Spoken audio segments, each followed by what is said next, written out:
வணக்கம். அகல் விளக்கு அத்தியாயம் 25. ஈரோட்டுக்கு சென்றதும் கடமைகளில் ஈடுபட்டேன். இருந்தாலும் என் மனம் அடிக்கடி சந்திரனையும் மாலனையும் நினைத்து வருந்தியது. இளமையில் எனக்கு கிடைத்த அரிய நண்பர்கள் அவர்கள் இருவருமே. அவர்கள் நல்லபடி இருந்திருப்பார்களானால் ஒருவருக்கொருவர் அன்பாய் பழகி வாழ்க்கையில் மகிழ்ச்சியாய் இருந்திருக்கலாம். இப்போது இருவரும் இருவேறு வகையாக தவறுகள் செய்து தடுமாறி துன்புறுகிறார்களே என்று எண்ணி வருந்தினேன். 10 நாள் கழித்து மாலனிடமிருந்து கடிதம் வந்தது. ஏதாவது ஒரு நல்ல செய்தி இருக்கும் என்று எதிர்பார்த்து பிரித்தேன். எதிர்பார்த்ததற்கு மாறாக அந்த கடிதம் என் கலக்கத்தை மிகுதிப்படுத்தியது. நான் சோழசிங்கபுரத்துக்கு சென்றபோது அவன் இல்லாமற் போனதற்காக வருத்தம் தெரிவித்ததோடு பணம் முடையல், கடனுக்கு வட்டியும் கட்ட முடியாமல் தன் பாடு துன்பத்தை பற்றி விரிவாக எழுதியிருந்தான். இந்த வேலை பார்த்து தன் மனைவி தன்னை கைவிட்டு தாய் வீட்டுக்கு போய் சுகமாக உட்கார்ந்திருப்பதாக குறித்திருந்தான். கடைசியாக எப்படியாவது இந்த சமயத்தில் தனக்கு 2000 ரூபாய் கடன் தர வேண்டும் என்றும் எந்த காரணத்தாலும் தட்டி கழிக்கக்கூடாது என்றும் இந்த சமயத்தில் இந்த உதவி இல்லாவிட்டால் தன்னுடைய வாழ்க்கையை அடியோடு போய்விடும் என்றும் எழுதியிருந்தான். தங்கைக்கு கைப்பொறி வாங்கி தருவதாக மகிழ்ச்சியோடு சொல்லிவிட்டு வந்ததை நினைத்து கொண்டேன். அதற்காக அந்த மாத சம்பளத்திலிருந்து 100 ரூபாய் தனியே எடுத்து வைத்திருந்தேன். இன்னும் 2 மாதம் அப்படியே 100 ரூபாய் எடுத்து வைத்தால் அவளுக்கு அதை வாங்கி கொடுத்து விடலாம். அவ்வாறு செய்தால் பொருள் வகையில் அந்த குடும்பத்துக்கு பெரிய உதவி செய்ததாகும். அதை கொண்டு அக்கம் பக்கத்தாருக்கு சோழி சொக்காய் முதலியவை தைத்து கொடுத்து தன் குடும்ப சிறு வருவாயும் தேடிக்கொள்வாள் என மகிழ்ந்தேன். என் திட்டமெல்லாம் வீண் மனக்கோட்டை ஆனதே. வருந்தினேன். 2000 ரூபாய் யாரிடமிருந்து நான் எப்படி வாங்கி தருவது? தந்தையாரின் மளிகை கடை வீட்டுக்கு செலவுக்கு வேண்டிய வருவாய் கொடுத்தல் போதும் என்று இருக்கிறது. இந்த நிலையில் நான் அவரை பண உதவி கேட்க முடியாது. அவருக்கு இந்த செய்தி தெரிந்தால் என் மேல் மேலும் வருத்தப்படுவார். மாலனுக்கு நான் உதவி செய்ய போவதாக தெரிந்தால் அந்த பணம் வீணாகிவிடும், திரும்பி வராது என்று அம்மாவும் தடுப்பார். நான் உதவி செய்யாமல் இருப்பது முடியாது.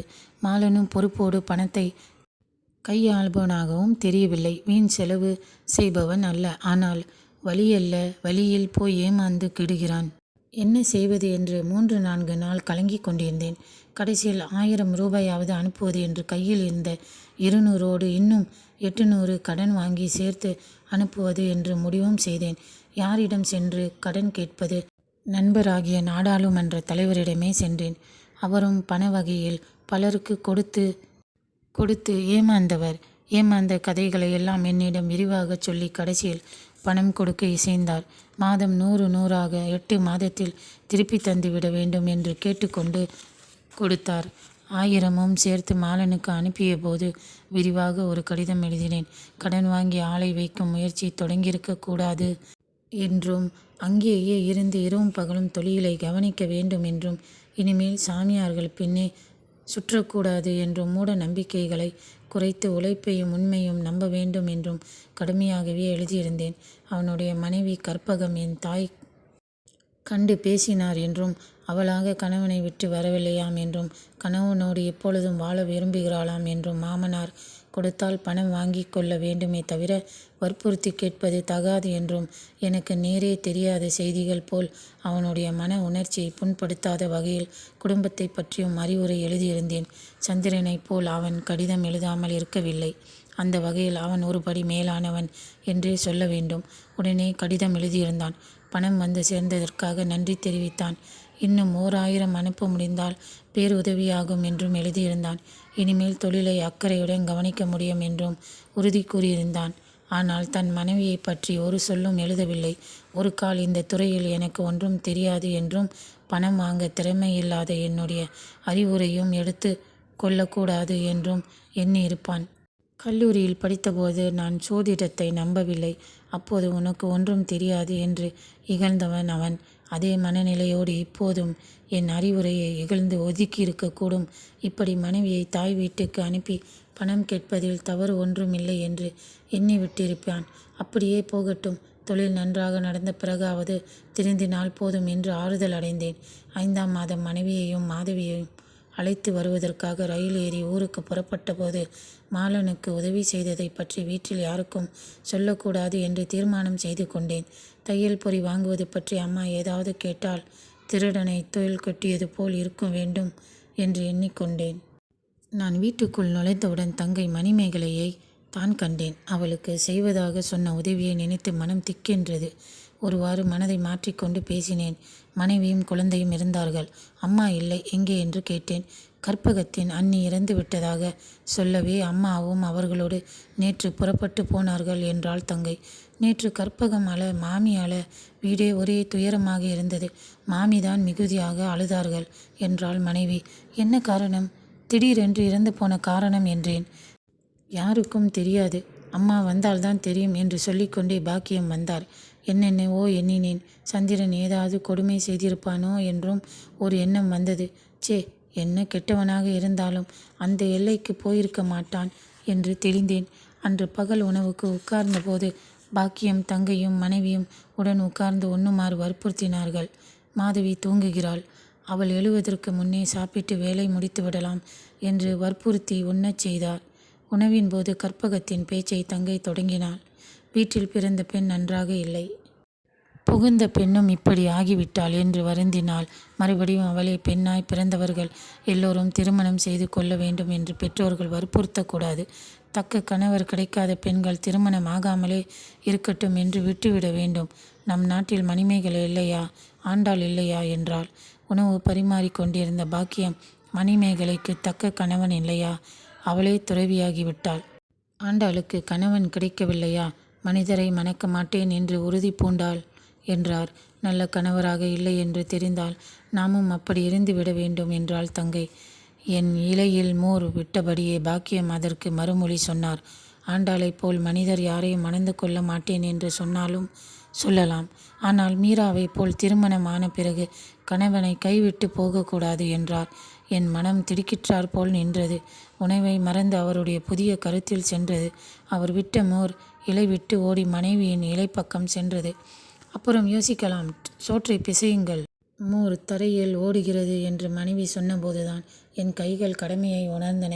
எண்ணிக்கொண்டே உண்டேன். உண்டு முடித்து கை அலம்பிய பிறகு மீரா செய்ததில் தவறென்ன? கணவன் உயரவில்லை, தாம் உயர்ந்த நிலையில் எட்டிவிட்டார். ஆகவே குடும்பத்தை துறந்துவிட்டார் என்றேன்.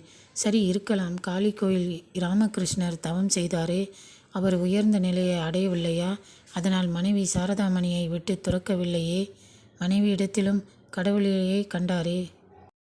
அதுபோல் மீரா கணவனிடத்திலும் தெய்வத்தை கண்டு வாழ்ந்திருக்கலாமே என்றாள் தங்கை. என் மூளையில் மின்னல் பாய்ந்தது போல் இருந்தது. உண்மை, அது சரி என்றார் பாக்கியம். தங்கையின் அறிவு நுட்பத்தையும் தெளிவையும் உணர்ந்து போற்றினேன். சாரதாமணி கணவருடைய நெறிக்கே திரும்பிவிட்டார். அதனால் ராமகிருஷ்ணர் தம்முடைய உயர்ந்த தவத்திற்கும் துணையாக்கி கொண்டார். ஆனால் மீராவின் கணவன் அவ்வாறு திருந்திருக்கலாம், உயர்ந்திருக்கலாம். தன் வழிக்கு வராத கணவனை வைத்துக்கொண்டு என்ன செய்வது என்றேன். என்ன விடை வரப்போகிறது என்ற ஆவலாலேயே விளையாட்டு போல் கேட்டேன். பாக்கியம் மறுமொழி கூறினார். நெடுமாறனுடைய மனைவி மங்கையர்க்கரசி என்ன செய்தார்? கணவன் வேறே வழியாக சென்ற போதிலும் அவனோடு அன்பாக வாழவில்லையா? கடைசியில் கணவனை திருத்தும் முயற்சியில் வெற்றியும் பெறவில்லையா என்றார். பேசாமல் இருந்தேன். கற்பகத்திற்கு முந்தா நேற்று இரவு இதுதான் சொல்லிக் கொண்டிருந்தேன். கணவனை திருத்த முடியவில்லையா? அதற்காக அவனிடம் செலுத்த வேண்டிய அன்பை குறைத்து கொள்ளாதே. அவனுக்கு செய்ய வேண்டிய கடமைகளை கைவிடாதே. ஒருவனை மணந்து கொண்ட பிறகு அவனுடைய இன்பத் துன்பமே உன் இன்பத் துன்பம்.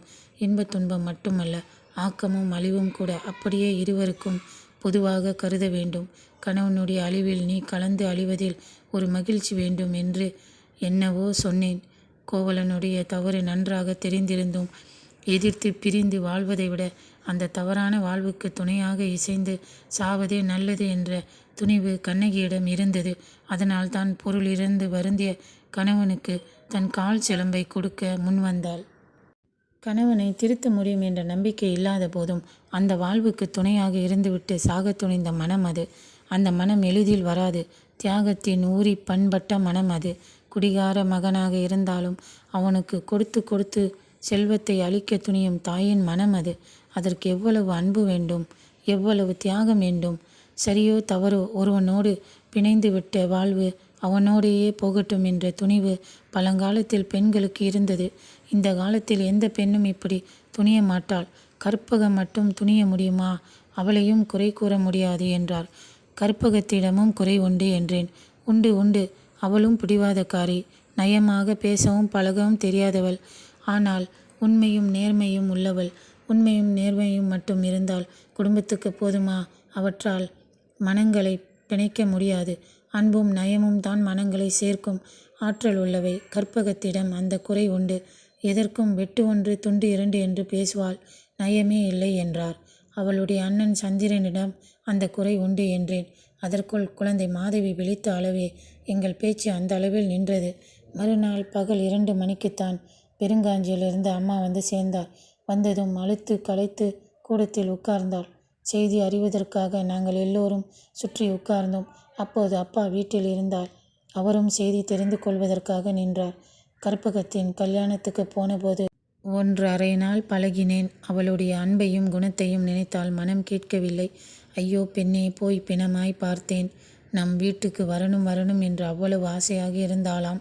அந்த குடும்பம் கொடுத்து வைக்கவில்லை. முகத்தில் பால் வடிகிறது.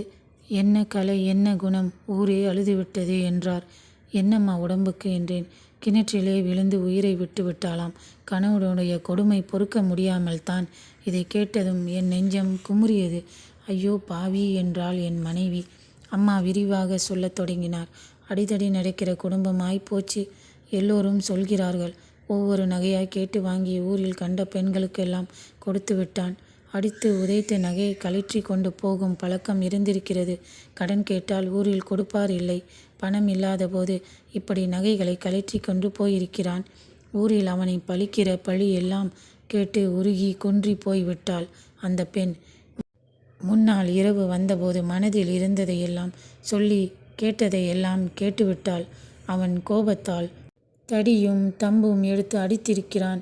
மூக்குத்தி கேட்டிருக்கிறான். அதையும் கழற்றி கொடுத்துவிட்டு பேசாமல் தோட்டத்து பக்கம் போனாள். காவல்காரன், இந்த நேரத்தில் எங்கேம்மா தனியாக போகிறீர்கள் என்று தடுத்து கேட்டானாம். தனியாக போகாமல் இதற்கு கூட யார் துணை வருவார்கள் என்று சொல்லிவிட்டு போய்விட்டாள். வெளிக்கு போகிறாள் என்று காவல்காரன் இருந்து விட்டானாம். நேரே தோப்பு கிணற்றுக்கு போய் இறங்கி விட்டாள் அந்த பாவி. பெரும்பாவி சிறிது நேரம் பொறுத்து வெளியே வந்தானாம். காவல்காரனை பார்த்து அவள் வந்தாளா என்று கேட்டானாம். தோப்புக்கு போனாள் என்று சொல்லவே அவன் பயந்து விட்டான். போடா போய் தேடு என்று காவல்காரனை அனுப்பினானாம். எங்கும் கிடைக்கவில்லை என்று வந்து சொன்னானாம். விடியற்காலையில் போய் பார்த்திருக்கிறான். பிணம் மிதப்பதை பார்த்து ஓடி வந்து சொன்னானாம். அந்த பாவி அப்போதே போனவன் இன்னும் வரவில்லையாம். எங்கெங்கோ கேட்டு பார்த்தார்கள். எங்கும் கிடைக்கவில்லையாம். இங்கே ஆள் அனுப்பினார்கள். போனோம், அழுதோம், எடுத்து போட்டு விட்டோம். போய் சேர்ந்து விட்டாள் என்று சொல்லிக்கொண்டே கண்ணீர் உதித்தார். எங்கே போய் விட்டாராம் என்றாள் தங்கை. தொழுநோய் ஆஸ்பத்திரிக்கு போவதாக சொல்லி கொண்டிருந்தானாம். அங்கேதான் போயிருப்பான் பாவி என்றாள் அம்மா. போய் தொலையட்டும், அங்கேயே ஒளிந்தால் குடும்பத்தை பிடித்த தொல்லை போய்விடும் என்று சொல்லிக்கொண்டே அப்பா நகர்ந்தார். பாக்கியத்தின் முகத்தை பார்த்தேன். கண்ணீர் தாரை தாரையாக வழிந்து கொண்டிருந்தது. கண்களை துடைத்து கொண்டே கம்மிய குரலில், ஐயோ இப்படி ஆகணும் என்றார். வெறி பிடித்து தப்பு செய்தாலும் திருந்தக்கூடாதா? படித்த பிள்ளைக்கு நல்ல புத்தகம் கிடைக்கவில்லையா? நல்லவர்களின் பழக்கம் கிடைக்கவில்லையா? காலமெல்லாம் இப்படியா நடத்தை கெட்ட வழியில் வேண்டும்? கடவுள் ஏன் இப்படி படைக்க வேண்டும் என்று வருந்தினார். என்னால் ஒன்றும் பேச முடியவில்லை. என் வாழ்க்கையில் நேர்ந்த பெரிய அதிர்ச்சி போல் இருந்தது. அம்மா 2 நாள் இதே நினைப்பாக இருந்து அடிக்கடி பெருமூச்சு விட்டு வந்தார். எனக்கு இந்த பயணத்தின் போது மனம் நன்றாக இல்லை. மனைவியும் குழந்தையும் அழைத்து கொண்டு வீட்டை விட்டு புறப்பட்ட போது எல்லோரிடத்திலும் துன்பத்தின் சாயல் இருந்தது. அம்மா பேத்தியை கையில் வாங்கி கண்ணில் ஒத்தி மருமகளிடம் கொடுத்தார். அப்போது மாதவி பாட்டியை பார்த்து வாய் திறந்து சிரித்தாள். அதை கண்டபோதுதான் அம்மாவின் முகத்தில் சிறு மலர்ச்சி தோன்றியது. இத்துடன் அத்தியாயம் 25 முடிவடைந்தது. மீண்டும் சந்திப்போம்.